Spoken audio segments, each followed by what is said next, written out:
Hi guys, welcome back. It is Drew here from Lone Fox, and now if my voice sounds a little raspy, which sometimes I actually like that, it is because I am getting over a little bit of a cold. I just had like a minor cold and it actually really affected my voice for some reason. Today's video is a new DIY video, but today we are focusing just on throw pillows because almost every time I feature a throw pillow in one of my DIY videos, everyone's like, please do more throw pillows, please do more throw pillows. And I personally cannot even complain about that because I am like a throw pillow addict. Like I love changing them up. I think it's such an easy way to like just freshen up a room, spice up a room, give it a little bit more decor, or even add like little bits of color here and there to your room. And so today this video is packed with throw pillow DIYs. And the great thing is that they're all no-sew, they're all super simple, but they're also really, really expensive and nice looking. They look like they could be purchased at like an Anthropologie or an Urban or just something very trendy, upscale. We're making them for a nice affordable price point, which we all love here on the channel. But before jumping in, I am so excited because today's video is actually in partnership with Skillshare, which I have seen so many people talk about Skillshare before, and it's always been a platform I've wanted to try, and I've finally tried it and I'm obsessed with it, which is why I wanted to share it with you guys. Skillshare is an online learning community with over 25,000 classes in design, business, and so much more. I actually was scrolling through there for the past couple of days and just taking some of the classes. They have things on how to take better photos, how to take Instagram photos, how to edit on Premiere, how to edit on Final Cut. There's so many classes on this website that just teach you how to be a better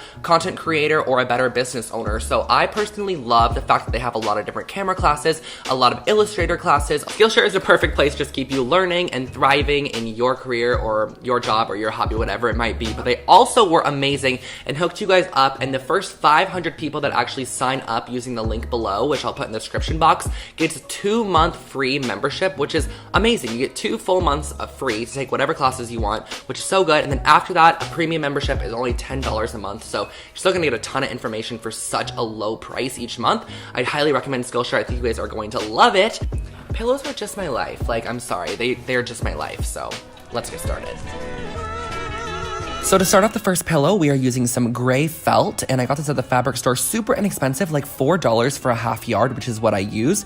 And I ended up cutting a total of 36 strips of 1 by 18 inch felt. So basically, we're cutting these because we're going to be creating a basket woven look on the front of the pillow, which looks so chic and fresh. It kind of reminds me of a CB2 pillow that's like $85, but we're literally recreating this pillow for under $10, which is absolutely amazing. So just go along the edge with your ruler, trace these out, and don't worry if you're using like a thick marker or something, because these marker edges can actually go on the back side. We'll just use the opposite side when we actually go to the weaving portion. So I got these plain white pillowcases on Amazon. I'll link the exact ones below. I just thought it was a lot easier than making my own. And they were also like a couple dollars each, not too bad at all.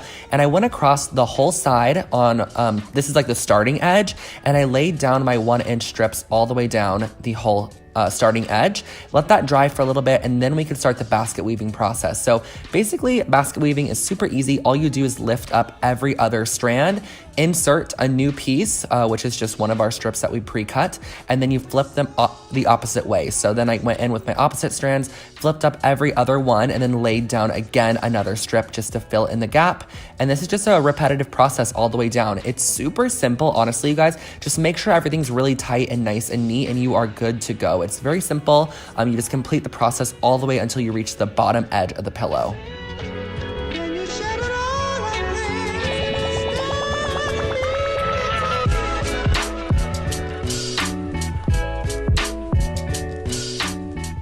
And then once you reach the bottom, you can kind of adjust the edges if you need to.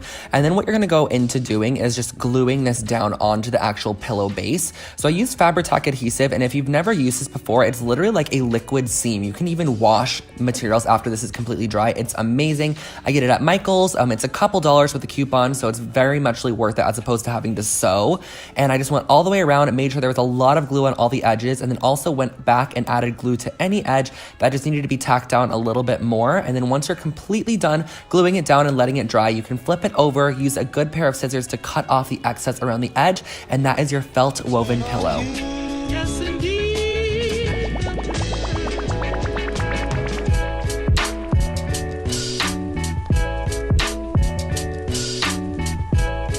So this next pillow is inspired by anthropology, and I used some assorted laces, some yarn, and then a little bit of rope that I found at the craft store, and again, just one of my simple white pillowcases from Amazon. And what I started off by doing was actually creating some tassels. I created a total of, I believe, 12 tassels, and it's super simple on how to create these. I just used a nice thick yarn, and I wrapped it around the top edge of my hand to kind of get it at the thickest point of my hand.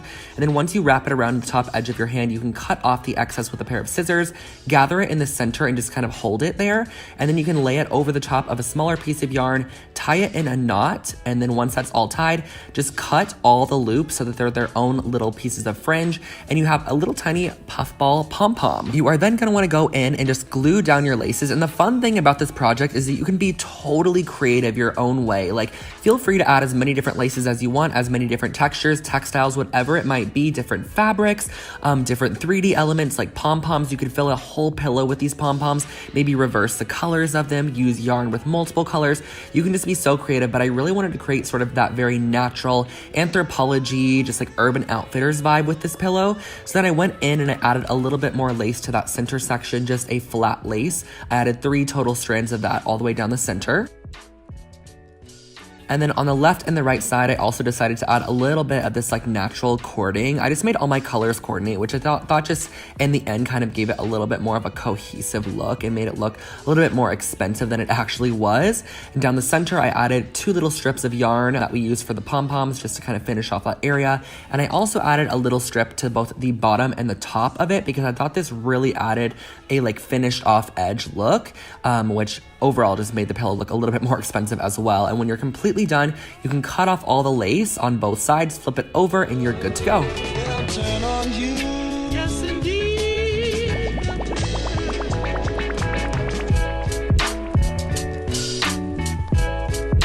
Okay, so I had to make this pillow in this video because you guys always ask me about where my high pillow is from in my bedroom, and it's actually a Target pillow that's been recently discontinued, so I thought I would recreate it today, but put a little bit of a spin on it. So I'm starting off with 2 pieces of 8.5 by 11 paper, and I'm using a pencil just to create the letter H on one paper and the letter I on the other paper because I want them to be very, very large. I just did this so I saved ink, but if you want to, you can go to your printer and print out a large letter H and a large letter I as a template, but I just felt comfortable with drawing each of them out. So that's what I did on the piece of paper, and this is just going to be a nice little template for when we actually use our felt. So I have my felt here, and what I'm doing is I'm using my fabric scissors to cut around the letter H template, but I do actually suggest maybe pinning down the actual template to the felt. So I just used a couple of sewing needles that I had just to pin it down and hold it in place so it wasn't moving because I felt that the felt was moving way too much and creating a little bit of a wonky shape, which is not what we wanted. We want a nice clean letter H. So I'm cutting out the interior as well, and then I'm gonna move over to the letter I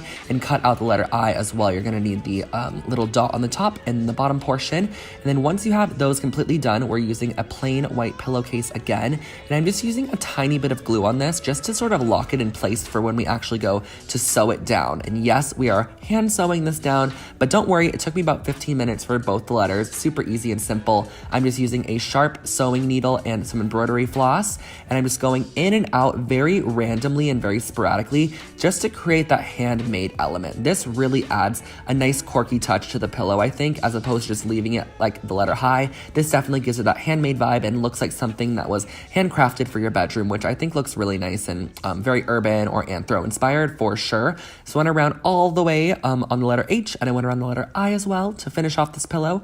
And once you're done with the embroidery, that is your finished up pillow.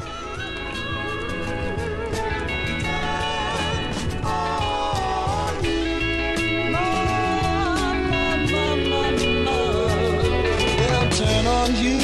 Yes, indeed.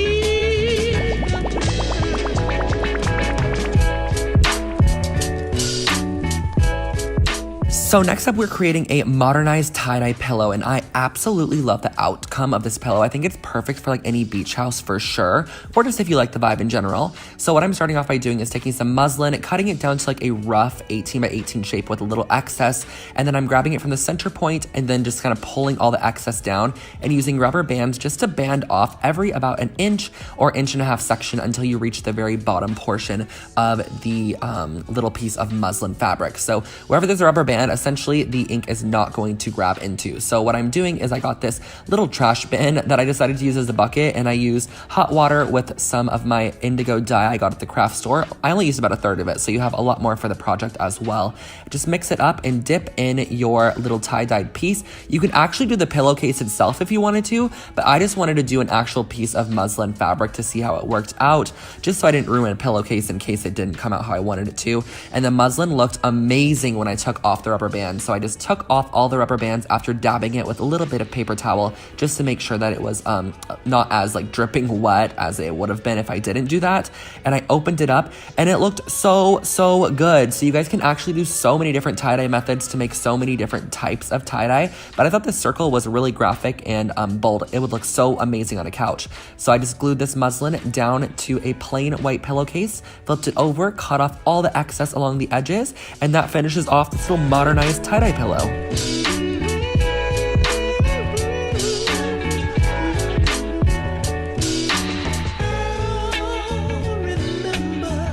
And for the last pillow, we are starting off with a little bit of bleach in a bowl, and I'm actually using like an old dish scrubber that we're gonna throw away to apply the bleach. I just cleaned it really well because I figured I might as well just repurpose it prior to tossing it in the trash. So I'm applying a good layer of bleach across this whole fabric because I really wanna lighten the color of this denim. I got a little snippet of denim like this at the fabric store for $2. Now, I thought that I would have enough for the full pillow. You'll see in a minute what I'm talking about, but I didn't have enough. So if you are gonna do this, I highly suggest getting like a half yard or something, but just let this denim lighten as long as possible because you're gonna want it to get to a good, nice light shade, because that original denim shade is not my favorite, but if it is, then feel free to do it. I'm cutting out a little hexagon shape by folding a piece of paper in half and then creating half of a hexagon on the piece of paper and then cutting it out to when you open it, it's going to be sort of this oblong hexagon shape. And I didn't have any rhyme or reason to creating the shape. I just thought that it looked nice and I liked the size of it. So then what I did was flip my denim fabric over and I traced this shape and used it as a template to go across the entire backside of the denim fabric and to sort of puzzle piece this in wherever it fit, because these are going to be new little sort of like quilting squares that we're going to be using on the front of our pillow to just kind of create a more bold graphic print. So you're going to cut all of these out across your entire piece of fabric.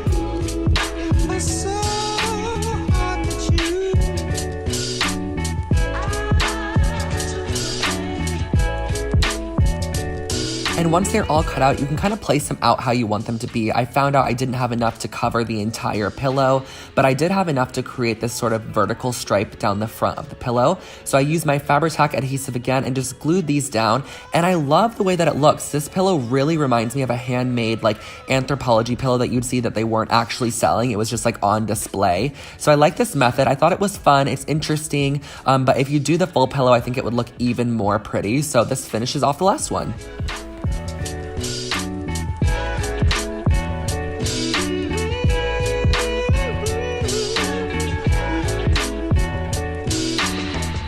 Weren't those pillows so good? I'm actually so excited to start styling them in my bedroom and my living room. I'm doing a living room transformation right now for the channel, and some of these pillows are gonna look so incredibly amazing in the living room. I'm so pleased with how they turn out, and let me know in the comment section below which one was your favorite. I'd love to know, and that was my video for today. I hope that you guys really did enjoy it. Don't forget to subscribe to Lone Fox for brand new home decor and DIY content every single week, and if you would like your daily dose of DIY, feel free to follow Lone Fox Home on Instagram, and if you want your daily dose of Drew, me, follow my personal Instagram. It's I'm Drew Scott, where I share like my outfits and all that fun stuff. But without further ado, and that's really all for today's video. I hope that you really enjoyed it. It gave you some insight. Maybe you want to sign up for Skillshare. I think it's a great platform to do so, and I will catch you all in the next one. Bye, guys.